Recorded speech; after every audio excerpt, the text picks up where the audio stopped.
Hello, good afternoon সকলকে। এখন আমরা আছি নেতারহাটে, নেতারহাট ঝাড়খণ্ড। অ্যাকচুয়ালি আমরা আজকে ভোর 5টার সময় রাঁচি থেকে বেরিয়ে চলে এসেছি বাইক নিয়ে।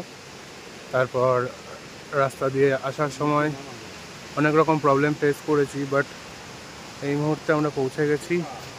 আমরা সবার আগে নেতারহাট পৌঁছে হোটেল নিয়েছিলাম, কারণ আমাদের খুব খিদে পেয়েছিলো এবং স্নান টান করতে হতো, ফ্রেশ হতে হতো। শরীর খুব ধুলোবালিতে ভর্তি হয়ে গেছিলো, তো এই কারণে আগে হোটেল নিয়ে নিয়েছিলাম। তারপরে আমরা হোটেলে স্নান করে খাওয়া দাওয়া করে ফ্রেশ হয়ে এই যে আবার রেডি ফেডি হয়ে বেরোলাম। আর আমাদের আজকের প্রথম যে গন্তব্যস্থল যেখানে আমরা ঘুরতে এসেছি সেটা হচ্ছে আপার ঘাগড়ি ফলস। আর আমরা জাস্ট এই মুহূর্তেই আপার ঘাগড়ি ফলস পৌঁছালাম, জাস্ট এই মুহূর্তে। বাইক রেখে ওপরে জাস্ট 100 মিটার নিচে হেঁটে চলে এলাম এখানে, আর পৌঁছেও গেছি একদমই সামনে আমার। দেখি জায়গাটা কেমন। তো আমরা একদম ওই আপার ঘাগড়ির সামনে চলে এসেছি। এই যে আমার পেছনে যে জলের স্রোতটা বইছে এইটা, আর এখান থেকে আমি জানি ক্লিয়ার দেখা যাচ্ছে না, তাই জন্য আমি নিচে নামবো। কিন্তু রাস্তা খুব ডেঞ্জারাস, ঠিক আছে। সিঁড়ি আছে, বাট সিঁড়ি ভাঙা দেখা যাচ্ছে হয়তো। দেখে দেখে নামবো, একটু সময় লাগবে। আগে নেমে যাই, তারপরে বাকি ভিডিওটা দেখাবো। যেখান দিয়ে আমাকে নিচে নামতে হবে, তারপর ভিডিও করব। তো ফাইনালি একদম নিচে পৌঁছে গেছি, আর বেশি নিচে নামবো না, কারণ স্লিপ আছে।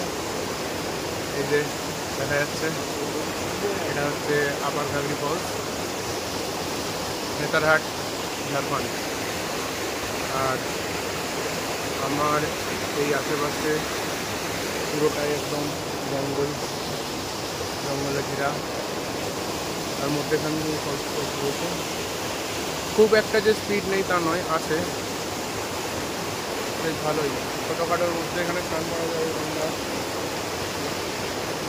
ইউটিউবে একটা ভিডিওতে দেখেছিলাম, কেউ একজন স্নান করেছিল এখানে, বাট আমরা নামবো না।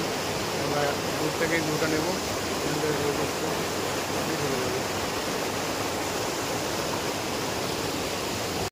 তো আমাদের এই আপার ঘাগড়ি ফলস দেখা কমপ্লিট। আর এখানে মোটামুটি ছবি তোলা, ভিডিও তোলা সবই কমপ্লিট। এবার আমরা এখান থেকে বেরিয়ে যাব আমাদের নেক্সট ডেস্টিনেশনে।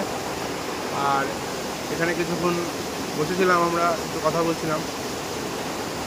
আর এই জায়গাটা দেখে সত্যি কথা বলতে অ্যামাজন ফরেস্ট মনে হচ্ছে, ছোটোখাটো, কারণ আশেপাশে পুরোটাই একদম জঙ্গল। যেদিকেই চোখ যায় সেদিকেই পাহাড়, গাছপালা দিয়ে ঘেরা একদম। তো আজকের মতো এই ভিডিওটা এখানেই শেষ করছি। দেখা হচ্ছে পরের ভিডিওতে। সঙ্গে থাকুন, সাবস্ক্রাইব করুন।